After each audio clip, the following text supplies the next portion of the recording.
चलिए चाय पर चर्चा की शुरुआत करते हैं। और जैसा कि हम सभी जानते हैं, देखिए जब भी हमारे देश में कभी भी आपदा आई है तो सेना बढ़ चढ़कर उसमें हिस्सा लेती है, चाहे एनडीआरएफ हो, एसडीआरएफ हो।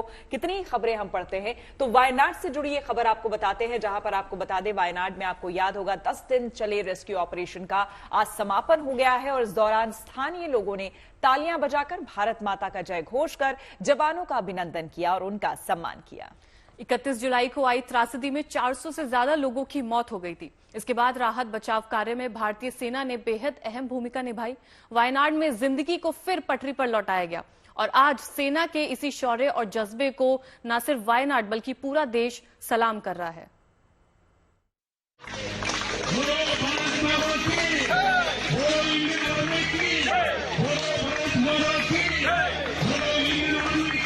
इन तालियों के जरिए भारत माता की जय घोष के साथ वायनाड भारतीय सेना के इन जवानों का अभिनंदन कर रहा है, इनका सम्मान कर रहा है। ये वो जवान हैं जो पिछले 10 दिन से वायनाड में दिन रात राहत और बचाव के काम में जुटे थे। इन्हीं के जज्बे ने यहाँ जिंदगी को पटरी पर लौटाया है। वायनाड में रेस्क्यू ऑपरेशन के समापन के बाद जब ये जवान लौटे तो कुछ इस अंदाज में यहाँ के लोगों ने इन देवदूतों को विदाई दी।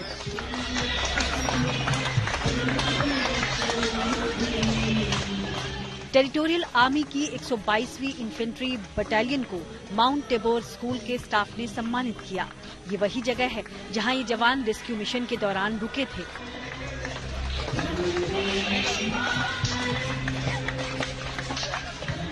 जवानों के सम्मान में यहाँ के लोगों ने मानव श्रृंखला बनाई और सेना का आभार जताया।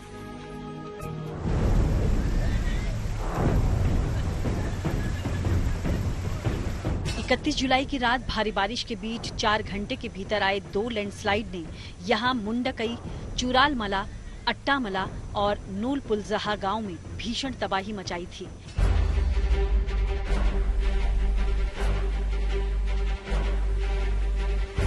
लेकिन अब भारतीय सेना ने बाकी रेस्क्यू एजेंसी के साथ मिलकर यहाँ की तस्वीर ही बदल दी है, जिंदगी को एक नई शुरुआत दी है। Bureau report, good news today.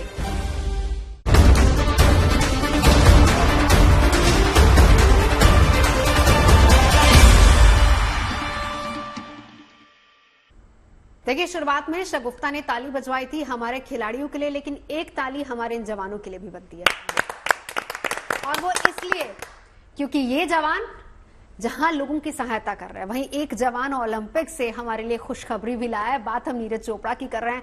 भाई बहुत ही अच्छा मुकाबला था, क्यों खुशी? बहुत जबरदस्त। मतलब जो नंबर 1 पे आए हैं उनके लिए भी तालियां, और नीरज चोपड़ा तो हमारे गोल्डन बॉय है ही, सिल्वर मेडल वो लाए हैं, लेकिन उनके लिए भी। और देखिए, सबसे अच्छी बात मेरे को नीरज की मदर की लगी कि वो भी तो अपना ही बच्चा है। बिल्कुल। और जबकि हमने देखा था कि ये बताया जा रहा था कि पाकिस्तान का जो ये खिलाड़ी है वो और ग्रेनाडा के जो खिलाड़ी थे, इन दोनों से टक्कर की बात कही जा रही थी। लेकिन कल रात में जब हम मैच देख रहे थे, लिटरली कल शगुफ्ता बोल रहे थे कि बहुत लोग घर जाके मैच देखेंगे, हम 1:30 बजे तक पूरा मैच देख रहे थे। और उसमें हमने देखा कि वाकई नीरज ने अपना बेस्ट दिया। देखिए, एक से बढ़कर एक खिलाड़ी थे। और खुशी, आप तो लगातार, मैंने आपको भी देखा, बाद में आप बुलेटिन कर रही थी, उसमें यह था कि जितने भी बाकी 10-12 और खिलाड़ी थे, बहुत कम का फासला था। 87.6 कोई ला रहा था, 82.7 कुछ ऐसा आ रहा था।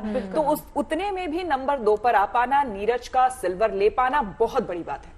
देखिए, नीरज ने सेकंड राउंड में ना अपना मेडल उन्होंने सील कर लिया था, लेकिन हमने देखा उनके लगातार फाउल हो रहे थे। वो सिर्फ इसीलिए हो रहे थे क्योंकि नीरज चोपड़ा ने खुद बताया कि मैं तैयारी कर रहा था, मतलब मैं कोशिश कर रहा था कि मैं किसी तरह वो जो मार्क है उसको उस पर मार पाऊं और मेडल जीत पाऊं, गोल्डन मेडल जीत पाऊं। लेकिन फिर भी ओलंपिक्स में उन्होंने चांदी का ये मेडल जीता है, और ये चांदी का मेडल जीतकर मानो देश की ही उन्होंने चांदी कर दी है।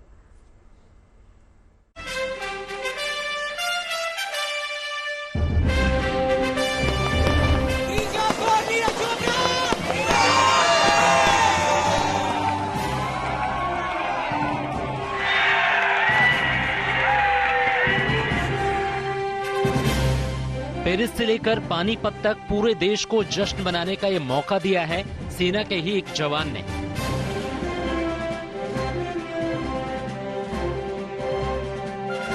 पेरिस ओलंपिक में पहला सिल्वर मेडल दिलाकर नीरज चोपड़ा ने मानो देश की चांदी कर दी है।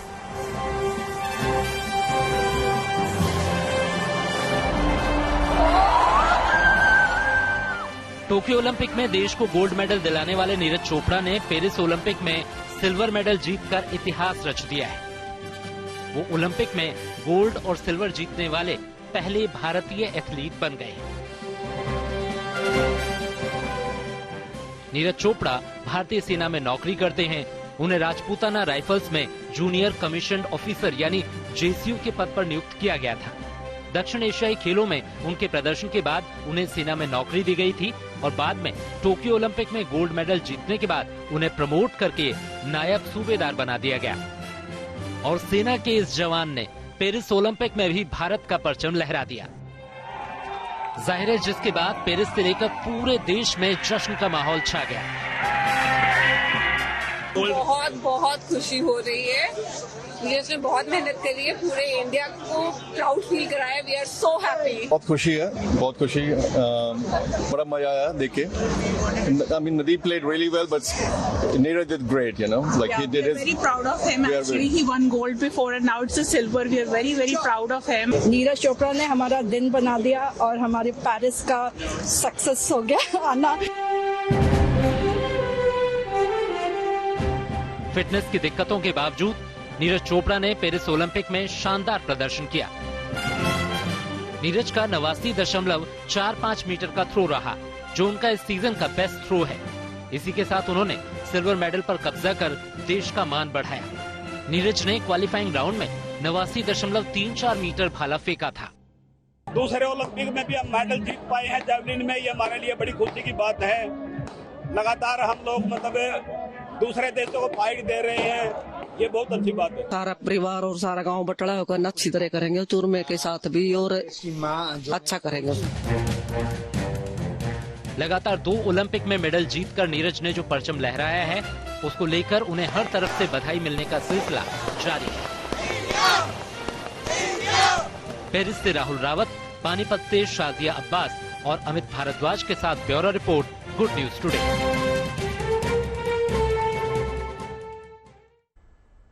यकीन मानिए जब भी हम स्पोर्ट्स की या खेल की बात करते हैं ना, तो सब एकजुट हो जाता है। क्या कॉन्टिनेंट्स, क्या बाउंड्रीज, सब पार करके सब टुगेदरनेस में आ जाते हैं। और जब सिल्वर मेडल की बात कर रहे हैं तो भैया ये सिल्वर मेडल ना हमारे लिए सोने से कम तो नहीं है। बिल्कुल बधाई शगुफ्ता, लगातार 2 मेडल, पिछली बार गोल्ड, इस बार सिल्वर। और आपको याद है पिछली बार जिसने नीरज को टक्कर दी थी, आज उनका गोल्ड है और नीरज का सिल्वर। और अच्छी बात यह है कि श्वेता, नीरज चोपड़ा ने खुद कहा है कि 2016 से ये मेरे प्रतिद्वंदी रहे हैं। पहले मैं इनको हराता आया था, अब इन्होंने हरा दिया, लेकिन मैं इनको कांग्रेचुलेट करता हूं। पिछली बार का किसी को याद है, अगर मैं रॉन्ग नहीं हूं तो, पिछली बार जब नीरज चोपड़ा जीते थे टोक्यो में और इनके पास फ्लैग नहीं था, तो इन्होंने अपना तिरंगा दे दिया था, याद है? बहुत ही खूबसूरत तस्वीर थी वो, बहुत ही खूबसूरत। जब इनकी मदर ने भी कहा कि वो भी अपना ही बच्चा है, उस पर शोएब अख्तर ने भी ट्वीट किया है कि इस माँ को भी सलाम। तो ये जो फीलिंग्स आती ना, हम भले ही कहें कि हिंदुस्तान और पाकिस्तान, लेकिन यहाँ पर जो चाहे वो नीरज की मदर ने अपनी फीलिंग्स शेयर की या फिर उधर से शोएब अख्तर ने एज अ स्पोर्ट्समैन में ये फीलिंग्स शेयर की, बहुत अपने आप में बहुत ही अच्छी फीलिंग्स है। और देखिए, किसी की मदर ने वीडियो तो नहीं देखी होगी, लेकिन दोनों ने सेम ही बात बोली है कि हमारा बेटा है। तो वो बहुत इमोशंस काफी ज्यादा अच्छे थे। इसी के साथ प्रधानमंत्री मोदी ने भी फोन पर नीरज चोपड़ा से बातचीत की, उन्हें सिल्वर मेडल जीतने पर बधाई दी। उन्होंने नीरज के साथ ही उनके परिवार की भी तारीफ की। आपने बहुत अच्छा किया है और आपने तो पिछली बार भी मुझे याद है, आपने आपके प्रतिस्पर्धी के खेल की तारीफ की थी जी, और आपने तब भी मुझे कहा था कि उसका मुकाबला बड़ा सचमुच में तगड़ा होता है। हाँ जी। और इंजरी के बावजूद भी आप ये मैनेज करते हैं, मैं समझता हूँ कि हमारी युवा पीढ़ी को भी बड़ा आश्चर्य होता होगा। नहीं बिल्कुल सर, काफी अच्छा रहा। और वही है कि ये तो सिलसिला चलता रहेगा गेम में, स्पोर्ट्स में अप डाउन्स, और अभी आगे और ज्यादा मेहनत करेंगे और बाकी आगे गेम्स आ रहे हैं तो वो खेल लेंगे सर अच्छे से। आपकी माताजी भी कभी खेल कूद में रही थी क्या? नहीं सर, फैमिली से कोई नहीं रहा, पर ये है कि यहाँ हरियाणा में वो माहौल जरूर है खेल का, तो कुछ ना कुछ पहले बचपन में खेल रहे होंगे। पिताजी का जो इंटरव्यू है जी, उसमें एक जो स्पोर्ट्स परिवार का स्पिरिट होता है, हाँ जी, वो बहुत बढ़िया तरीके से उन्होंने कहा। जब उनको कहा गोल का, उन्होंने कहा भाई वो भी तो मेरा बेटा है। ये स्पिरिट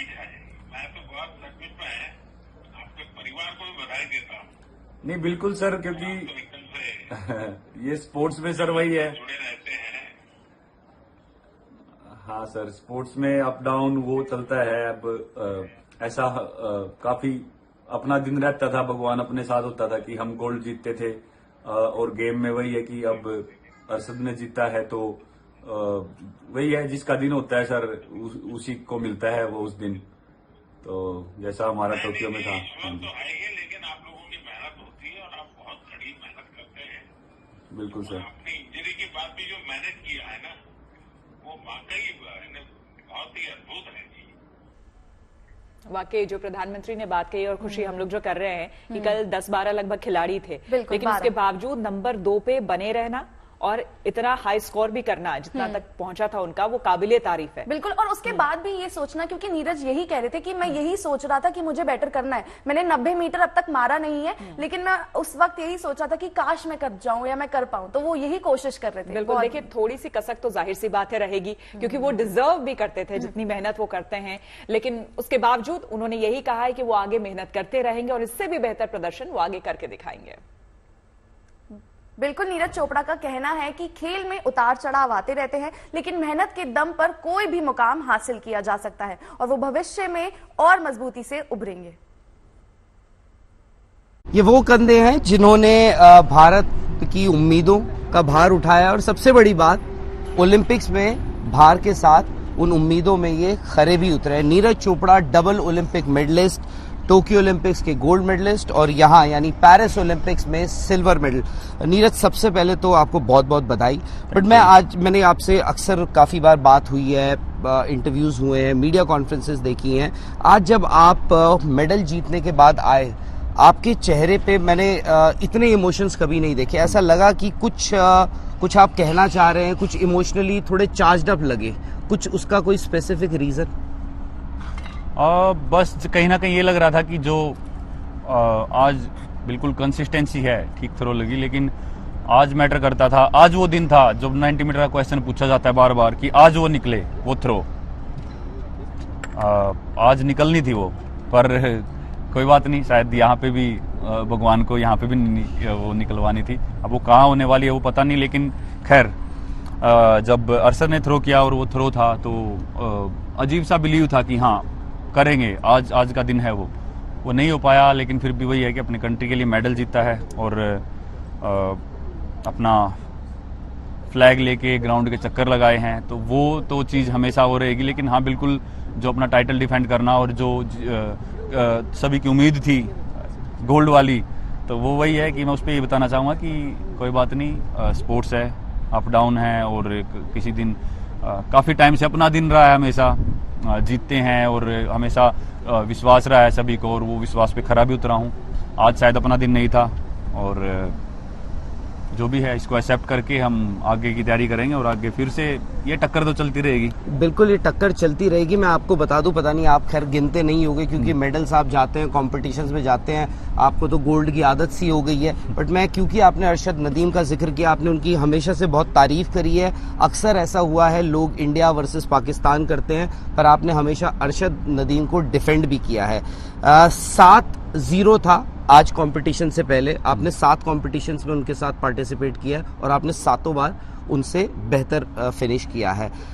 अब आप इस राइवलरी को कैसे देखते हैं? अब नीरज चोपड़ा को मजा आएगा। क्यों? क्योंकि मैं इसलिए बोल रहा हूँ क्योंकि मुझे ऐसा लगा आज आपके चेहरे, आपकी बातों से एक गुस्सा दिख रहा था, एक कॉम्पिटिटर वाला गुस्सा दिख रहा था कि बात एक इंसान की नहीं है, यहाँ पे कॉम्पिटिटर है। आप शायद से खुश होंगे अरशद नदीम के लिए, पर अपने लिए क्या है? देखो, जो जितनी मेहनत करके आया और जो जिसका रिजल्ट है उससे कोई छीन नहीं सकता। वो जिसने जितनी मेहनत की है वो उसको उसका मिलेगा ही। दूसरी बात, अरशद नदीम काफ़ी रिस्पेक्ट करता है और हमारा फ़र्ज बनता है कि कोई हमसे अच्छे से बात करे, रिस्पेक्ट करे, तो हमको भी अच्छे से ही बात करनी चाहिए। और अरशद ने जो थ्रो की है वो काफ़ी अच्छी थी और सही जगह पे वो निकली जहाँ पे ज़रूरत थी आज। और आज के दिन मैं वही बता रहा हूँ बार बार कि शायद से आज का वो दिन था कि हाँ वो थ्रो निकलनी चाहिए थी, जो अंदर काफ़ी टाइम से एक दबी हुई है बात। मैंने इस चीज़ को कभी ऐसे सोचा नहीं था कि डायमंड लीग खेलता हूँ या कोई भी खेला, मेडल आ गया पोजीशन आ गई, कहीं फर्स्ट आ गए, सेकंड आ गए, कोई दिक्कत नहीं थी। लेकिन आज का वो दिन था और ये टाइम 4 साल बाद आता है, सबसे बड़ी बात ये है। तो आज मुझे लग रहा था कि आज का वो दिन है और आज वो ऐसा होगा। तो आज का शायद अपना वो दिन नहीं था और वो चीज़ मैं वही देखता हूँ कि हाँ बिल्कुल, जब अरशद के साथ काफ़ी पहले से भी कंपटीशन होते रहे हैं और आज फाइनली जाके ऐसा हुआ है कि अरशद ने अच्छी थ्रो लगाई और आज उनका दिन था और उनको मौका मिला सेलिब्रेट करने का। वही है, अब आगे फिर कंपटीशन में ऐसे ही खेलते रहेंगे और ये चलता रहेगा। और जेवलिन एक ऐसा स्पोर्ट है, कोई उसमें 2 कंट्रीज का कंपटीशन नहीं होता, अलग अलग नेशन होते हैं और अलग अलग एथलीट्स होते हैं। बिल्कुल। तो जरूरी नहीं है कि हम दोनों की चले, क्या पता कोई तीसरा किसी कंट्री का बाजी मार जाए।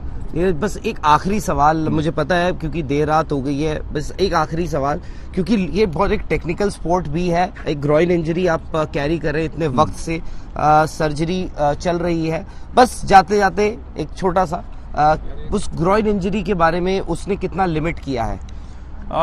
बस ग्रॉइन इंजरी का यही है जी कि मेरा 50% से 60% ही दिमाग मान लो वहाँ पे रहता है। जब मैं थ्रो करता हूँ तो मेरा एफर्ट पे कम और इस पे ज़्यादा रहता है कि इंजरी ना हो जाए। आज भी दिमाग में वही चल रहा था कि यार थ्रो तो निकालनी है, लेकिन ऐसा नहीं हो कि वैसे फिर से बड़ी इंजरी हो जाए और फिर यहीं पे रुक जाए सब कुछ। तो वो चीज़ जब निकल जाएगी मन से तो तब असली थ्रो होगी। तो वो चीज़ निकालनी है, फिट होना है और फिर बस बिना सोचे समझे थ्रो करनी है कि बिना इंजरी के बारे में सोचे, तो थ्रो बहुत अच्छी निकलेगी। बिल्कुल नीरज, थ्रो भी अच्छी निकलेगी और आप और मेडल जीतेंगे और जैसे आपने आदत बना रखी है ना सिर्फ गोल्ड की, वापस आएंगे। Thank you very much and many congratulations. तो देखिए, आपने इस चैंपियन को दिल से सुना है और इनके दिल की बात जो है आज करोड़ों करोड़ हिंदुस्तानियों के दिल से भी निकल रही, क्योंकि जिस तरीके से इन्होंने अपने प्रतिद्वंदी की रिस्पेक्ट की है, उन्होंने कहा है कि जिस तरीके से पाकिस्तानी खिलाड़ी खेल रहे थे उनके दिल में केवल उनके लिए रिस्पेक्ट है और रिस्पेक्ट हमारी भारतीय टीम के लिए भी है। और आज हम बेहद खुश हैं कि हमारी भारतीय टीम भी ब्रॉन्ज लेकर आई है। मैंने कल मैच नहीं देखा और इसीलिए टीम इंडिया जीत गई। किसी ने कल कहा था, आपने सुना होगा अगर शो देखा है, किसी ने कहा था मैं न्यूज नहीं पढ़ूंगी, ब्रेकिंग न्यूज दे रही थी 7 बजे में क्योंकि हम जीत गए थे। हमारे जो प्रोड्यूसर्स थे वो पीछे से कह रहे थे 4 मिनट रह गए हैं और इंडिया जीतने वाली है। तो मैंने कहा ठीक है, जब तक इंडिया जीत नहीं जाएगी ना तब तक हमें मेरे को प्लीज सामने पीजीएम नहीं देना। तो जैसे इंडिया जीती तब मैंने ब्रेकिंग न्यूज उठाई। वाह क्या बात है। और देखिए श्रीजेश के साथ हमारे सहयोगी राहुल रावत ने बातचीत की है, वो सुनाते हैं आपको। जिस दीवार के सामने हम खड़े हैं वो उस दीवार के सामने कुछ नहीं है जिनके साथ मैं खड़ा हूं, PR श्रीजेश, जिन्होंने सालों से एक चट्टान बनकर इंडियन गोल पोस्ट को डिफेंड किया। श्री, आखिरी मैच आपका थोड़ा इमोशनल हुए होंगे, वो आखिरी 90 सेकंड जब वो ऐसा लग रहा था कि फायरिंग हो रही थी वहां से, स्पेन के जो फॉरवर्ड्स थे, पूरी टीम थी, एक के बाद एक पेनल्टी कॉर्नर्स मिल रहे थे वहां से, उस वक्त दिमाग में क्या चल रहा था वो आखिरी 90 सेकंड?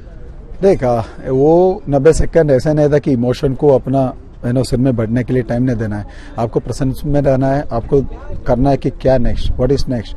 तो मैंने वही सोचा है, वही किया है। तो एज ए गोलकीपर मेरा बेसिक यही था कि मुझे सिर्फ बॉल बचाना है and just play my game, क्योंकि ऐसे गोलकीपर जब तक आप बॉल नहीं रोकोगे तो आपको कुछ फायदा नहीं। तो मेरे हिसाब से that's what I done. Goal post ने जाते हुए कुछ कहा आपको? सिर्फ इतना पूछे कब मिलोगे, आपका जवाब पता नहीं। मिलेंगे आप? ये भी पता नहीं। श्रीजी, कैसे देखा है आपने हॉकी को? बड़ा बदलते हुए देखा है। 2008 में मुझे याद है बीजिंग ओलंपिक्स के लिए इंडिया क्वालिफाई नहीं कर पाई थी, लंदन जाते हैं आप 12वां फिनिश करते हैं, आखिरी पोजीशन आपको मिलती है, उसके बाद 2 back to back bronze medal, कैसे बदलते हुए देखा है? देखा, मैंने इस चीज का जवाब पहले से देख चुका है कि हम ये सोच के जा रहे हैं अभी ओलंपियन नहीं बनना है, ओलंपिक मेडलिस्ट बनना है। तो वो चेंज हो गया हमारा सोच का, ये कॉन्फिडेंस आ गया हमारा टीम को, क्योंकि सबको लगता है ओलंपियन कि कोई भी बन सकता है भाई, ओलंपिक मेडलिस्ट का हार्ड वर्क ही बन सकता है, स्पेशल बन सकता है। तो मेरे हिसाब से जितना हार्ड वर्क हम लोगों ने किया है, जो टीम ने आपस में पुश किया है, उसके वजह से आज ये मेडल मिला है। अच्छा लगता है, 2 time Olympic gold, Olympic medallist, bronze medal हैं 2, अच्छा लगता है सुनने में। अब आपको कोई ओलंपियन नहीं, पहले इंट्रोड्यूस करना पड़ता था, ये एक ओलंपियन है, 2 time Olympic medallist PR Sreejesh. देख, मेरे हिसाब से Sreejesh PR, goalkeeper, Indian hockey team, बस यही काफी था। क्योंकि मैं ये भी नहीं सोचा था कि ओलंपिक्स खेल पाएगा, बट जब तक ओलंपिक्स खेला है बहुत बड़ा बात है मेरे लिए। बट ये सब चीज़ में जितना मेडल है वो एक क्या बताऊँ, it's added feather to my journey. अच्छा, दिलीप तिर्की साहब हैं, उन्होंने कहा है कि श्रीजेश जो है इज गॉड ऑफ हॉकी। उन्होंने कहा है कि आप भगवान है हॉकी के। मेरा ये कहना है कि गॉड तो रिटायर होते नहीं है, तो आप क्यों हो रहे हैं रिटायर?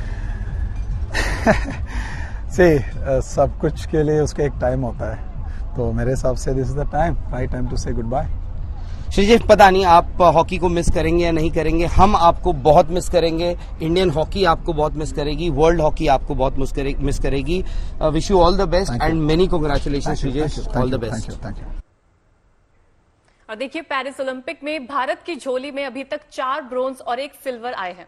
भारतीय एथलीटों की इस कामयाबी से देश में पूरब से लेकर पश्चिम, उत्तर से लेकर दक्षिण, जहां भी खेल प्रेमी दिख रहे हैं बेहद खुशी जताते हुए नजर आ रहे हैं। कहीं आतिशबाजी की जा रही है, कहीं लड्डू बांटे जा रहे हैं।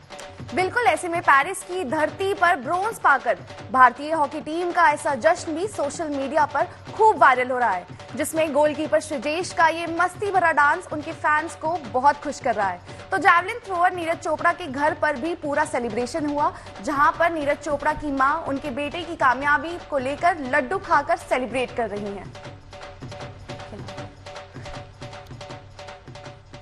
वैसे आज ना स्टूडियो में लड्डू आने चाहिए थे, है ना, लड्डू से मुंह मीठा होना चाहिए था। चलिए, रेसलिंग में आज देखिए मेडल वाली गुड न्यूज आ सकती है। आज अमन सहरावत ब्रॉन्ज मेडल के लिए 2-2 हाथ करेंगे। रेसलिंग में पुरुषों के 57 किलोग्राम इवेंट के ब्रॉन्ज मेडल मैच में उनका मुकाबला प्यूर्टो रिको के डेरियन क्रूज के साथ है। ये मैच रात करीब 9:45 पर शुरू होगा। हालांकि गुरुवार को फाइनल के लिए खेले गए मैच में अमन सहरावत शीर्ष वरीयता प्राप्त जापानी पहलवान री हिगुची से हार गए थे, मगर 21 साल के अमन पेरिस ओलंपिक में पुरुषों के इवेंट में भाग लेने वाले एकमात्र भारतीय पहलवान हैं जिनसे देश को ब्रॉन्ज मेडल की उम्मीद है। और चलिए अब आपको आस्था के सफर पर लिए चलते हैं। देश भर में आज नाग पंचमी का पावन पर्व मनाया जा रहा है। उज्जैन से लेकर प्रयागराज और अयोध्या तक नाग देवता को समर्पित मंदिरों में श्रद्धालुओं की भीड़ आज देखने को मिल रही है। जी हाँ, देखिए, नाग पंचमी पर 500 साल के बाद 5 दुर्लभ योग भी बन रहे हैं। इन शुभ संयोगों ने आज के पावन दिन उमड़ी आस्था को और भी ज्यादा बढ़ा दिया है। श्री महाकाल, जय श्री महाकाल। आज पूरे देश में नागपंचमी पर्व की रौनक बिखरी रही। कहीं पवित्र नदियों में स्नान, तो कहीं नाग देवता की पूजा अर्चना को लेकर मंदिरों में उमड़ी श्रद्धालुओं की भीड़। आस्था का ये उल्लास वाकई में अद्भुत रहा। जहां उज्जैन में गुरुवार रात 12 बजे महाकाल मंदिर के शिखर पर स्थित भगवान नाग चंद्रेश्वर मंदिर के पट खोले गए, तो वहीं प्रयागराज और अयोध्या में भी नागपंचमी की एक अलग ही रौनक बिखरी दिखाई दी। रामनगरी में सरयू तट पर आस्था का उल्लास दिखा। श्रद्धालुओं ने नाग पंचमी के पावन पर्व पर सरयू नदी में स्नान किया। वहीं आज के दिन शेषनाग का अवतार कहे जाने वाले लक्ष्मण जी को समर्पित इस मंदिर में भी भक्तों की अपार भीड़ रही।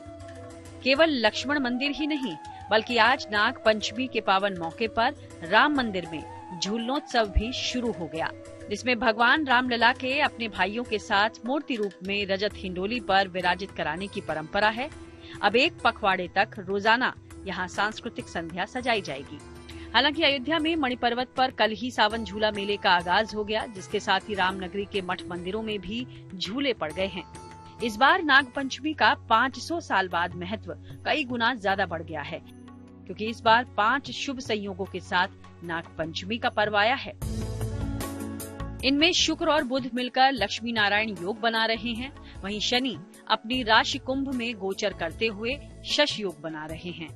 इसके अलावा चंद्रमा राहु के साथ सम सप्तक योग बना रहे हैं और शुभ और सिद्ध योग भी इस दौरान बन रहे हैं। इन दुर्लभ संयोगों में पूजा करने से व्यक्ति को सभी तरह के संकटों से मुक्ति मिलने की मान्यता है। फिलहाल तो नाग पंचमी के इस पावन पर्व पर लोग इस बार बने दुर्लभ संयोगों के महत्व को समझते हुए पूजा आराधना कर रहे हैं, ताकि उनका जीवन सुख समृद्धि से भरा हो। Bureau report, good news today. तो सावन महीने की पंचमी तिथि जब नाग पंचमी मनाई जाती है और आज के दिन देश के अलग अलग मंदिरों में रौनक भी देखने को मिल रही है। हर कोई अपनी आस्था प्रभु के प्रति प्रकट कर रहा है। तो चलिए हम आपको दिखाते हैं प्रयागराज के नाग वासुकी मंदिर में नाग देवता की पूजा की तस्वीरें और बताते हैं इस मंदिर का महत्व क्या है।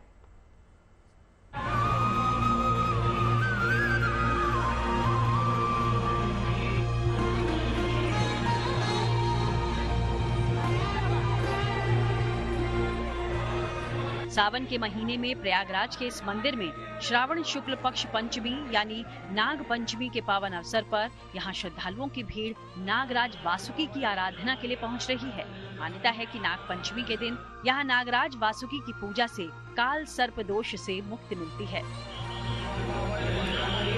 प्रयागराज के दारागंज में गंगा किनारे बने इस प्राचीन मंदिर में केवल नाग देवता की प्रतिमा है।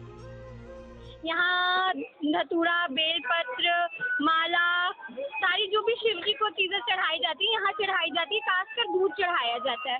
जो मानता पूरी होती है। बिल्कुल, बहुत श्रद्धा से आइए, सारी मनोकामना पूर्ण होती है। मंदिर का बहुत बड़ा महत्व है। नाग वासुकी का, नाग देवता का बहुत बड़ा महत्व है। यहाँ साल में एक बार जरूर लोग आते हैं दूर दूर से जल चढ़ाने के लिए, दूध चढ़ाने के लिए। मान्यता है कि समुद्र मंथन के बाद नागराज वासुकी के बदन में जलन होने लगी थी। तब भगवान विष्णु ने उन्हें प्रयागराज में सरस्वती नदी किनारे निवास और विश्राम करने का आदेश दिया ताकि उन्हें शांति मिले। यहाँ कुछ समय बिताने के बाद नागराज वासुकी जाने लगे तो देवताओं ने उनसे यहीं रुकने की विनती की। तब उन्होंने शर्त रखी कि प्रयाग में आने वाले हर व्यक्ति को उनका दर्शन करना अनिवार्य होगा। बिना उनके दर्शन के यात्रा व्यर्थ रहेगी। साथ ही उन्होंने ये भी शर्त रखी कि नाग पंचमी पर तीनों लोकों में उनका पूजन होना चाहिए।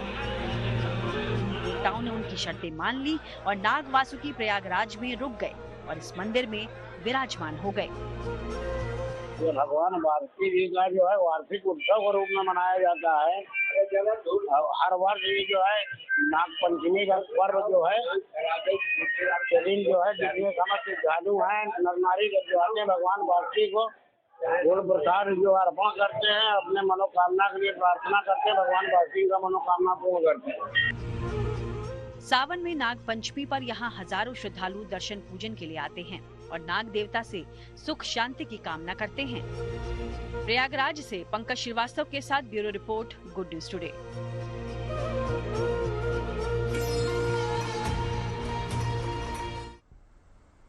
तो चलिए अब हम आपको वाराणसी लिए चलते हैं, जहां के नागकूप मंदिर में सुबह से ही श्रद्धालुओं का तांता लगा हुआ है।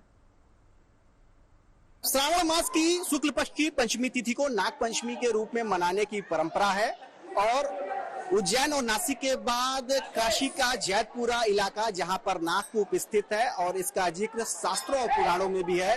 खास तौर से नाग पंचमी के दिन इसका महत्व इसलिए बढ़ जाता है क्योंकि न केवल वाराणसी बल्कि देश के कोने कोने से यहाँ पर श्रद्धालु देख सकते हैं पहुंच रहे हैं। यहाँ पर वो इस नाग कुंड में जलाभिषेक कर रहे हैं, दुग्धाभिषेक कर रहे हैं, बिल्वपत्र चढ़ा रहे हैं, अक्षत लावा चढ़ा रहे हैं, जिसके पीछे मान्यता है कि आज के दिन यहाँ ऐसा करने से काल सर्प योग से मुक्ति मिलती है, सर्पदंश से मुक्ति मिलती है और अकाल मृत्यु से भी मुक्ति मिलती है। खास बात यह भी है कि इस कुंड के मध्य में एक रास्ता जाता है जो कहा जाता है कि नागलोक तक जाता है और शेषावतार नागवंश के महर्षि पतंजलि ने इसी स्थान पर इस कुंड के मध्य में तपस्या की थी जैसा बताया जाता है और यहीं से उन्होंने पाणिनि के महाभाष्य की रचना की थी, साथ ही साथ योग के 8 सूत्रों की भी रचना की थी। बताया ये जाता है कि यहाँ पर राजा हरिश्चंद्र के पुत्र को भी सर्पदंश हुआ था और तमाम इसके पीछे गाथाएं हैं, तमाम मान्यताएं हैं और आज के खास दिन इस स्थल के दर्शन मात्र से सारी मनोकामनाओं की पूर्ति होती है। तो चलिए, आजादी दिवस की तैयारियां भी अब शुरू हो चुकी हैं। 15 अगस्त इस बार हम अपना 78वां स्वतंत्रता दिवस मना रहे हैं और इसको लेकर लाल किले पर तैयारियां जोर शोर से चल रही हैं। बिल्कुल, आपको बता दें कि दिल्ली पुलिस की हर जगह जो है वो नजर है, चप्पे चप्पे पर। सिक्योरिटी पॉइंट ऑफ व्यू से भी अगर आप जानें, जवानों की तैनाती हर जगह कर दी गई है, गाड़ियों की चेकिंग की जा रही है, तो वहीं ड्रोन से भी नजर रखी जा रही है। दिल्ली पुलिस हर कोने पर सुरक्षा का खास ध्यान रख रही है। वहीं 15 अगस्त पर कार्यक्रम की तैयारी भी शुरू हो गई है। आज सुबह 21 तोपों की सलामी की तैयारी की गई। जब एक साथ 21 तोपों से गोले दागे गए तो माहौल देखने लायक था।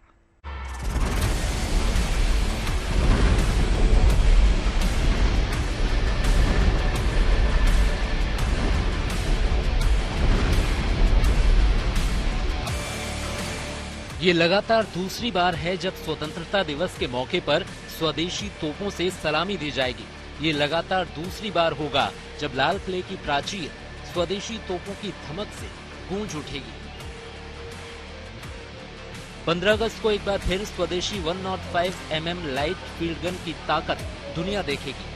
78वें स्वतंत्रता दिवस के खास मौके पर हमेशा की तरह 21 तोपों की सलामी दी जाएगी और भारतीय सेना ने इस खास अवसर के लिए तैयारी तेज कर दी है।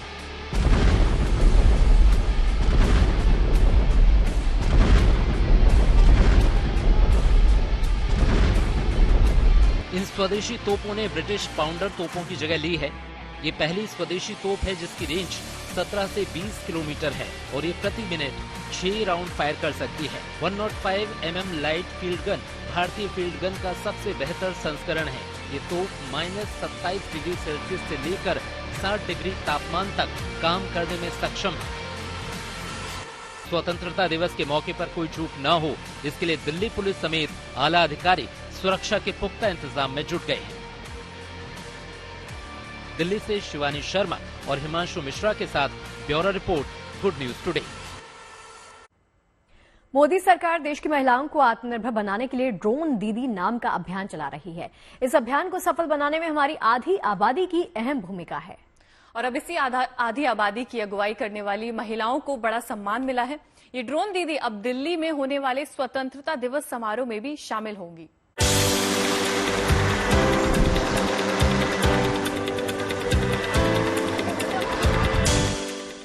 ये अमेठी की ड्रोन दीदी हैं।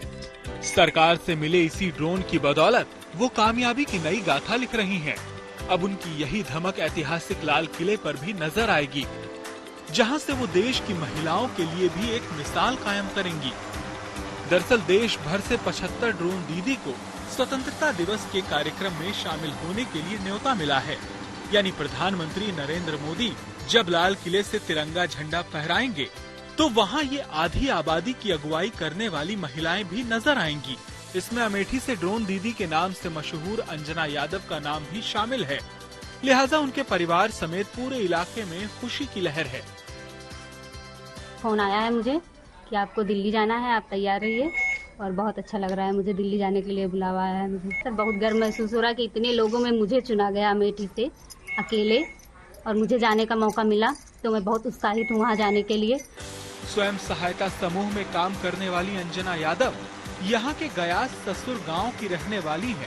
वो न सिर्फ इस ड्रोन को उड़ाकर आमदनी कर रही हैं, बल्कि इलाके की दूसरी महिलाओं को आत्मनिर्भर बनाने की दिशा में भी अहम भूमिका निभा रही हैं। अंजना यादव किसानों की मदद के लिए ड्रोन से खेतों में दवा का छिड़काव भी करती हैं। बहुत फायदा है सर, नाम मिला, पहचान मिली, और सब लोग जानने लगे हैं मुझे ड्रोन दीदी के नाम से, और इनकम भी हो रही है। जाहिर है देश की महिलाओं की यही सोच न सिर्फ उन्हें आत्मनिर्भर बना रही है, बल्कि आत्मनिर्भर भारत अभियान में भी सबसे अहम कड़ी साबित हो रही है। Bureau report, good news today. Noida में एक युवा ने शहीदों की शहादत को सम्मान और श्रद्धांजलि देने के लिए एक अनोखा रास्ता चुना है। वो शहीद जवानों के पोर्ट्रेट्स बनाते हैं और फिर उन्हें शहीदों के परिवार को भेंट के स्वरूप में देते हैं। वो अब तक 160 शहीद परिवारों को अपने बनाए पोर्ट्रेट्स दे चुके हैं।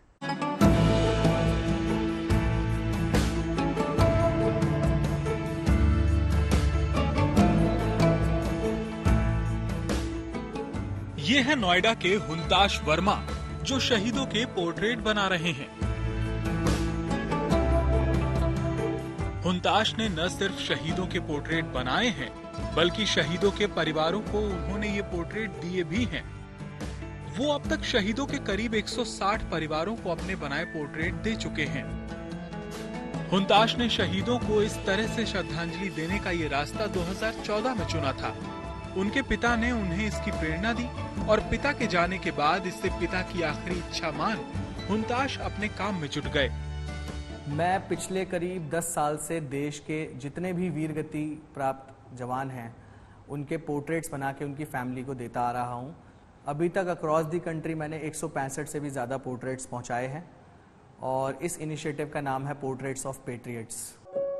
हुंताश की इस भावना को आर्मी ने भी खूब सराहा और उनका उत्साहवर्धन किया है। श्री हुतांश है ना, उन्होंने सबसे बड़ा कदम उठाया है और सराहनीय है ये कदम, क्योंकि उन्होंने ये जो विजन की पोर्ट्रेट है वो पोर्ट्रेट जो है उन्होंने कारगिल विजय दिवस 2015 में हमको सेलेक्ट सिटी बॉल के फंक्शन में दिया था। तो ये लगभग पहला अच्छा पोर्ट्रेट मुझे मिला था मेरे पुत्र का।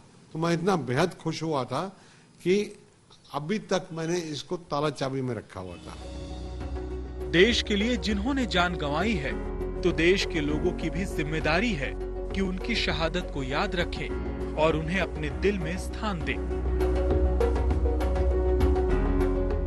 हुतांश के दूसरे कमर्शियल पोर्ट्रेट्स की कीमत 5,000 से 5 लाख तक है, लेकिन ये पोर्ट्रेट्स बेशकीमती हैं, बिल्कुल उतनी ही बेशकीमती जितना बेशकीमती हमारे शहीदों का बलिदान रहा है हमारे देश के लिए, और बेशकीमती है हुतांश जैसे सिविलियंस का जज्बा जो वो इस तरीके से देश के शहीदों को अपनी श्रद्धांजलि दे रहे हैं।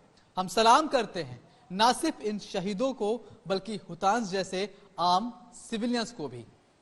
कैमरामैन शैलेंद्र के साथ Manish Chaurasia, good news today, Noida. GNT पर खास तौर से आस्था का सफर हमेशा रहता है आपके और हमारे साथ, इसलिए उम्मीद यही है कि मेलों, तीज त्योहारों की रौनक हमेशा यूं ही बिखरती रहे और भक्ति विश्वास का ये मेला भी चलता रहे। जी हाँ, देखिए मगर मौसम को तो इन दिनों कहने का मन कर रहा है अमी तुम्हाके भालोबाशी। जैसे आस्था का सफर साथ में रहता है, ऐसे ही रौनक मौसम भी लगातार बरकरार है। और भाई सावन का महीना है तो जोरदार ही रहेगा, कहीं आस्था की बहार है तो कहीं मौसम बहार भी होगा। बिल्कुल, वैसे भी अच्छा मौसम हो तो ईश्वर के प्रति भाव बढ़ जाता है, इसलिए ये मौसम का खुशनुमा होना बहुत जरूरी है। बिल्कुल, मौसम अच्छा रहे, आपका वीकेंड भी अच्छा रहे और मौसम बहार के साथ अच्छी अच्छी चाय हम और आप पीते रहे, हम आपको अच्छी अच्छी खबरों भी सुनाते रहे और ओलंपिक वाली गुड न्यूज भी हमारे पास आती रहे। बस इसी उम्मीद के साथ आप एंजॉय कीजिएगा वीकेंड और इंतजार कीजिएगा सोमवार शाम 5 बजे का, जब बैठेंगे चाय पियेंगे साथ में।